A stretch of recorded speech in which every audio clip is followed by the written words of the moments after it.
Hello and welcome to my workshop. My name is Paul. I'm a luthier and bow maker based in Tasmania, Australia. In this series I will share some of the projects I work on each week, giving you a glimpse over my shoulder as I work as though you were looking through the window into my workshop. So hello and welcome to the first Q&A style video that I'll put up on the channel. I had a couple of questions from some of the subscribers and regular watchers. It's been great to see some of you watching regularly and sometimes quite quickly after I post the videos up.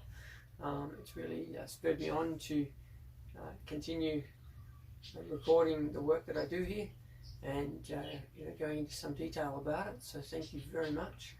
A bit of a shout out to Rick Lavish and AH and H is the name on YouTube. That those YouTube guys are the most common commenters, and you're always quick to jump on, and your comments have been very kind and inspiring to me to continue doing it. So my life here is very busy, and the work is always going on, but it's just a matter of my getting the time to record it, edit it, and put it up. And it's still really rather new to me. So thank you very much for your encouragement, and your kind words. It does mean a lot. Thank you. So I've had a couple of questions on a few of the videos, which I thought perhaps needed a little more in-depth answer than what I could sort of write on, as a reply to the questions. And Rick Lavash also asked for some, maybe background history on my education in how I was taught to do what I do. So I thought I'd go, shortly into that as well. I'll deal with a few questions first, and we'll get on from there. So AH and H, you asked, could normal wood glue damage the instrument or affect the sound? My short answer to that is yes. Could it affect the instrument? Could it damage the instrument? Normal PVA glues and modern wood glues are, if you let them dry in a clump, in a record blob, you pull a blob out of the top of the bottle or whatever, you often find it's quite rubbery in its structure. It's quite, you can stretch it, you can poke it, you can pull it. When you try and take a joint apart that's been put together with a normal wood glue, the glue tends to stretch and often takes parts of the original wood grain with it. This tendency for the glue to be quite sort of rubbery tends to mean that it will act, to start with, as a bit of a mute in the joints. So we have the top plate connecting with the ribs, and the ribs connecting with the back, for instance. Their vibrations and harmonics that run through the instrument and need to run through it as a circuit. They will be ever so slightly muted by that rubbery sort of rubberiness of the PVA type glues.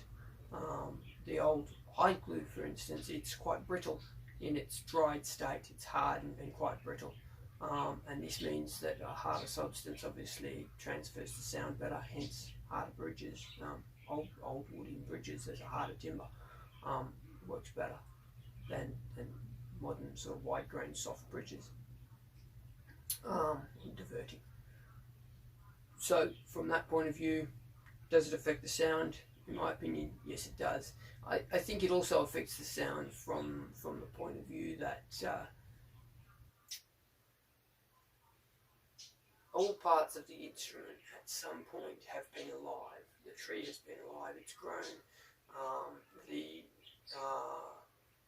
The glues, natural glues, are made from a natural substance, and they have at some point in their time had a vibrational frequency.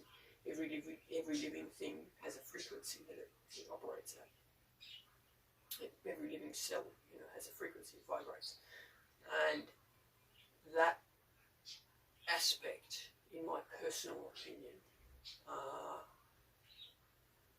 does affect the sound quality of that product, of that medium. And that's where I find the big difference between, for instance, carbon fibre bows and timber bows comes in.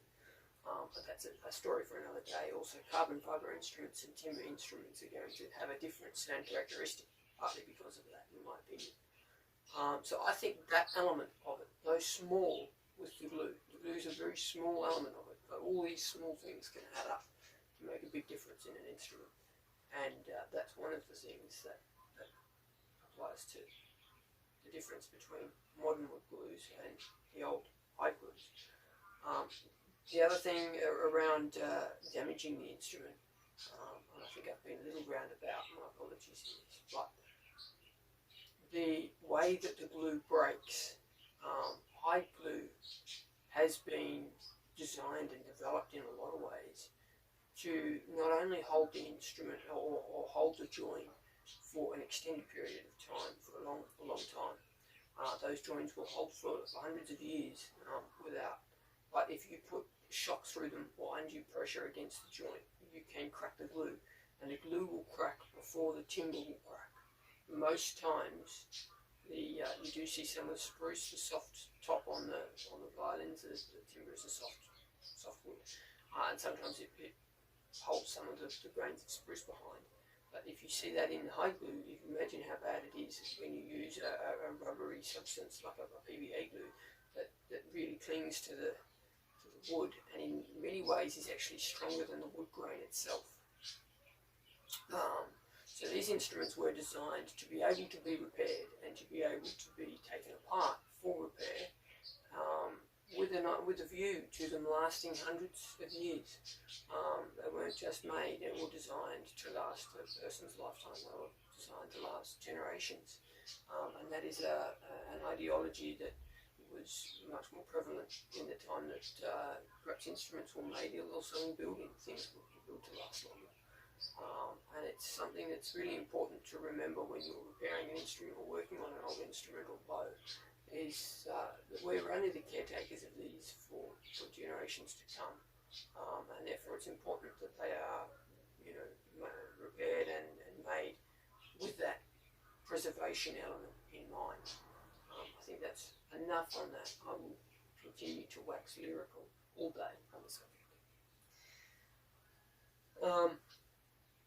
Railrunner asked about the string height on the bridge, and I did respond to his comment, but I thought maybe I should go back to it. He asked, he said in the how to cut a violin bridge video, apparently I must have edited out the part where I either measured the string height or the projection of the string height onto the bridge, and I just, in many ways these days I just approximate it and get it very close. I've fit thousands of bridges, and you get a good eye for what's going to work. On some fractional instruments you might lower it slightly, different players have different tendencies, depending on how aggressive the player you are. Sometimes you might go a little higher, a little lower. But in general, it's for a full-size violin, it's 5mm on the G string, it's 3mm on the E string, and that's the projection of the string onto the bridge versus the projection of the fingerboard onto the bridge. So you project, so at the where the string part crosses the end of the fingerboard, it would be 5mm away on the G string, would be 5mm off the end of the fingerboard, and the E string would be 3mm off the end of the fingerboard as it crosses the fingerboard to go to the bridge. So you can do that purely and simply by eyeing down the fingerboard with a ruler on the end. You need to get your eye very close to the nut height, or you could use a long rule with a 5mm and a 3mm spacer, which is how I do it on cellos. A long rule off the nut, and I put that on the spacer and then mark where it hits the bridge. So that would be the bridge height. So for cellos, it's 5mm on the A string and 7mm on the C string, and then you go a little less for the fractionals. I would start at full size and then just lower it maybe half a millimetre as you go down in fractionals, and see how it feels. At the end of the day, it's all how it feels. You need to then take the instrument and feel the string height, and if it feels too high, perhaps lower it marginally. But you can't just go off strict measurements with these things. Sometimes it's got to be a feel thing. And Rick, you asked, do they all come out like that in terms of the necks? With the neck removal video, I think you were quite impressed with how easily the neck came out, how cleanly it came out. I would say probably 80% of the time they all come out quite easily and cleanly, and possibly because when you take a neck out, it's not something you do in as a regular turn of service or on the instrument. So when it comes to taking the neck out, it's either been out before, it's already loose, or the overall projection is wrong. Oftentimes it's perhaps because the top block is cracked and the neck needs to come out and that needs to be replaced. If that's the case, then cracking it out the way I do, it doesn't matter if you do further damage to the block.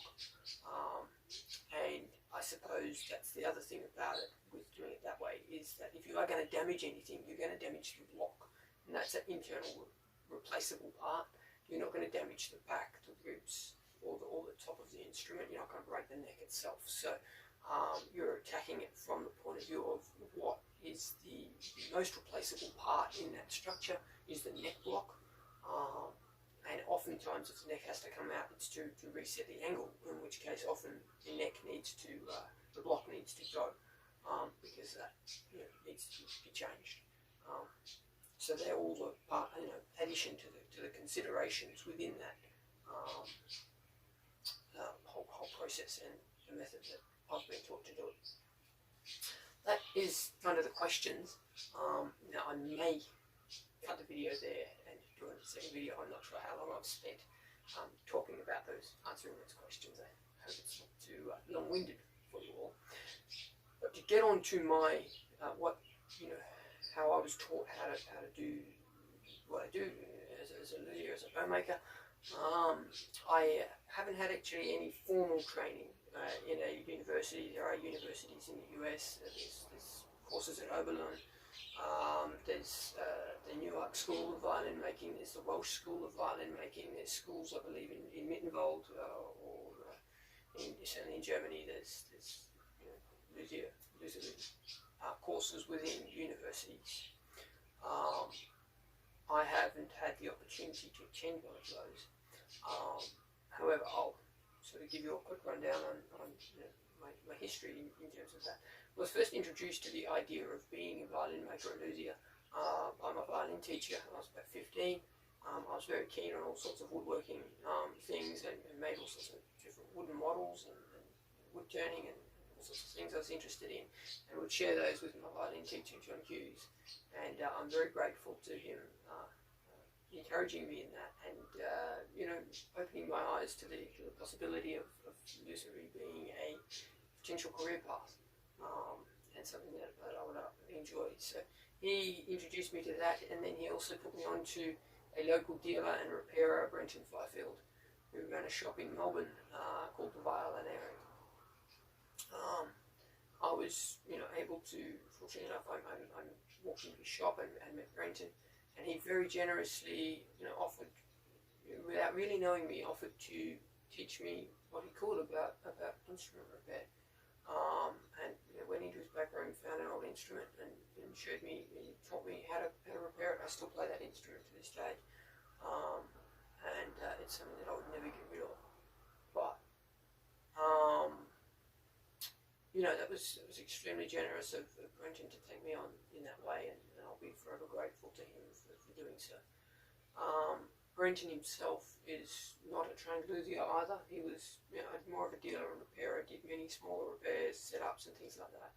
Been playing since he was 9. I met him in his late 70s. He's now in his 90s and still a very good friend. Or maybe he was mid-70s when I met him.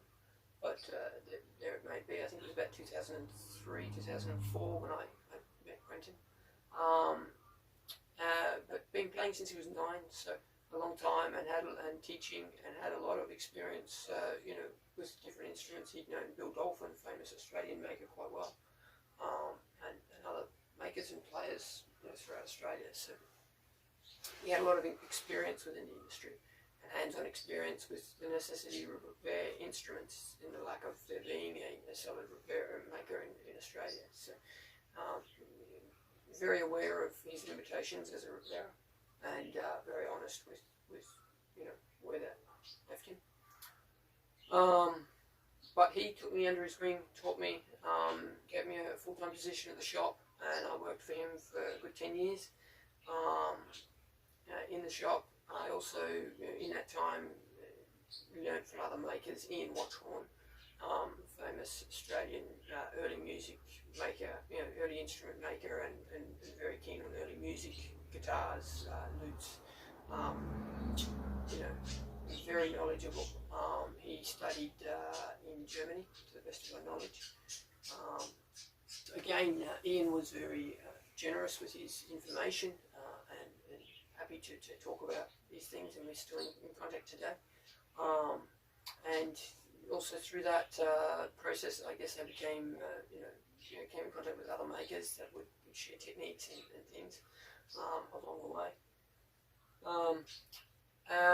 Within that, I met Lennox Holt, the Australian bow maker, who learned under, I believe it was Clutterbuck in the UK. And he studied and worked with him in the UK as a maker. And Lennox, I took an interest in bows and bow making until sort of maybe 3 years into my time as Brenton. And I set about making a few bows of my own, just using Australian timbers, just to practice, get my hand in. And I then proposed to Lennox, and Lennox very generously again gave me a lot of his time and materials, ideas, techniques, and taught me how to make bows. So yeah, I learned bow making from Lennox. That's probably the most formal sort of instrument education I've had. All the rest of it is hands-on in the workshop, coming across problems, discussing it with other makers, how to approach it. There's sometimes international makers as well. They're very generous with their time. They're happy to, you can email them and with different people, and they're happy to respond to you and say, hey, this is how I'd approach it, or check out this book or that book.